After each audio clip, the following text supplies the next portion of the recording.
போற நேரத்துல மறுபடியும் பேச வந்துட்டாங்கிற அப்படி ஒரு இடத்துல இருக்கீங்களா? யாராவது? சரி, குறைவான நேரத்தில் பேசி முடித்து விடுகிறேன். உண்மையிலேயே அனைவருக்கும் வணக்கம். நீங்களாம் உட்காருங்க, சொல்ல முடிச்சேன். ஆளுமைகள் மிகுந்த ஒரு இடத்தில் இன்னைக்கு ஞாயிற்றுக்கிழமை லீவு. தேவதாச நானும் சரி, தேவதாச சுவாமிநாதன் அவர்களும் நிகழ்வு எப்போல்லாம் நடக்குதோ அப்போ எனக்கு அந்த இன்விடேஷன் அனுப்புவாங்க. பெரும்பாலும் வரக்கூடிய சூழ்நிலை இருக்கும், சில நேரம் வர முடியாமல் இருக்கும். இன்னைக்கு வந்து இந்த இடத்துல நான் நின்னதுக்கு உண்மையிலேயே பெரும் மகிழ்ச்சி அடைகின்றேன். ஐயா அவர்கள் அண்ணாதுரை அவர்களை ஆசிரியர் அவர்களை பார்த்த உண்மையிலே மகிழ்ச்சி.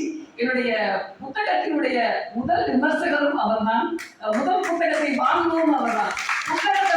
புத்தகத்துக்கான காசை அனுப்பிட்டு யாராவது ஒரு மாசம் காத்திருப்பாங்களா? அது ஒரு மாதம் காத்திருந்தார். உண்மையில அதுக்காக ரொம்ப வருத்தப்படுகிறேன், மன்னிக்க வேண்டுகிறேன். ஆனால் வாங்கிய நொடியில் அடுத்த நிமிடமே இந்த புத்தகத்திற்கான விமர்சனத்தையும் தந்தீர்கள். தருவார், எப்பயுமே தருவார். அப்படிப்பட்ட ஒரு விமர்சகர், அப்படிப்பட்ட ஒரு நமக்கான ஒரு அன்பு செலுத்தவர் கிடைக்கிறது ஒரு பெரிய விஷயம். அந்த வகையில் உங்களுக்கு நான் நன்றி சொல்ல கடமைப்பட்டிருக்கிறேன். மிக மகிழ்ச்சி. தாமதத்துக்கு மன்னிக்க வேண்டியது என்று கேட்கிறேன்.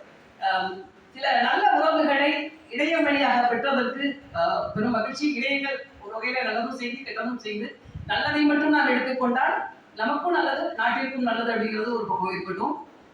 இன்னைக்கு நான் வரும்போது அந்த நேதாஜி சுவாமிநாதன் அவர்கள் பேசிட்டு இருந்தாங்க. ஒவ்வொருவருடைய பேச்சிலும் நிறைய நேரம் பேசுவாங்க. ஒவ்வொருத்தரும் எல்லாருமே ஒரு கருத்தை சொல்லணும் அப்படின்னா அரை மணி நேரம் அதை பற்றி விளக்கம் கொடுத்தால்தான் நமக்கு அது வந்து புரிவதற்கான வாய்ப்புகள் இருக்கும். அதற்காக நிறைய நேரம் பேசுவாங்க. எவ்வளவு நேரம் இதுக்கு முன்னாடி எவ்வளவு நேரம் பேசிட்டு கவனிக்கல. அதுக்கு முன்னாடி என்ன நடந்ததுன்னு அப்புறம் சொல்றேன். அண்ணன் பேசும்போது முடியும் போது வந்து ஆனா எவ்வளவு நேரம் பேசினாலும் ஒரு சில வார்த்தைகள் நம் மனதின் ஆழத்தில் பதியும். இதுதான் உண்மை.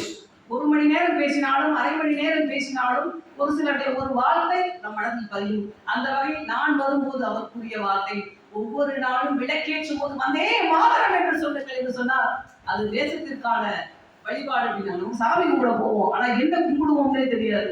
நான் நல்லா இருக்கேன், இவங்க நல்லா இருக்கேன், அவன் நல்லா இருக்கக்கூடாது, இவன் நல்லா இருக்கக்கூடாது, இப்படியே பல இது நம்ம நினைப்போம். ஆனா கடைசி என்ன செய்யணும் அப்படிங்கிறது தெரியாது. நான் முருகன் கோயில் போயிட்டு தான் வந்தேன். உள்ள போனே சாமியை கும்பிட்டா அதுக்கு என்ன கேட்கறது தெரியல. என்ன கேட்குதா, எங்க அம்மா அப்பா கேட்கறதா கூட கேட்கறதா, யாரை கேட்கறது எதுவுமே தெரியல.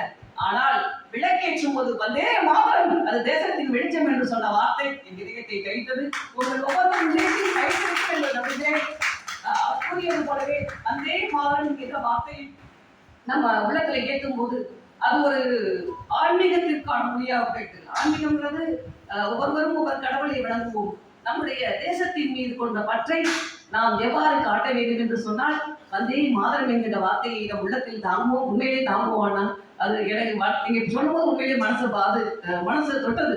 அதை சொல்லணுங்கிறதுக்காக நான் பேசணும்னு கூப்பிட்டேன். அதுக்கு முன்னாடி ஒரு வார்த்தை, எப்படியாவது நாம் மற்றவர்களுக்கு நம் தேசத்தின் மீது இருக்கிற பற்றை காமிக்கணும் அப்படிங்கிறத வந்து இப்ப நான் உள்ள நுழைஞ்சிட்டு இருந்தேன். காந்தி மியூசியத்துக்குள்ள ஒரு 3 ஃபாரினர்ஸ் வந்துட்டு இருந்தாங்க. வந்துட்டு இன்னைக்கு காந்தி மியூசியம் லீவு, அதனால நாங்க அப்படியே வெளியே வாசல்லே வந்து வெளியே போயிடுறோம் அப்படின்னாங்க. அவர்களை பார்ப்பதும் எனக்கு விட மனசு இல்லை. எப்படியாவது நீங்க வாங்க காந்தி சிலைக்கிட்ட வந்து அந்த போட்டோஸ் எல்லாம் எடுத்துட்டு ஒரு நிறைவு கிடைக்கல அவங்க மியூசியத்தையும் காமிச்சிட்டு நம்ம தேசத்தை பற்றிய ஒரு சில கருத்துக்களை அவரோடு பகிர்ந்து கொண்டு தான் வந்தேன். அந்த வகையில் வெளிநாட்டவர்களும் விரும்பக்கூடிய நாடாக நம்முடைய நாடு இருக்கிறது. அப்படின்னா நாம எந்த அளவுக்கு நம்ம நாட்டை விரும்பணும் நீங்களே முடிவு செஞ்சுக்கோங்க. நல்ல வாய்ப்புக்கு நன்றி.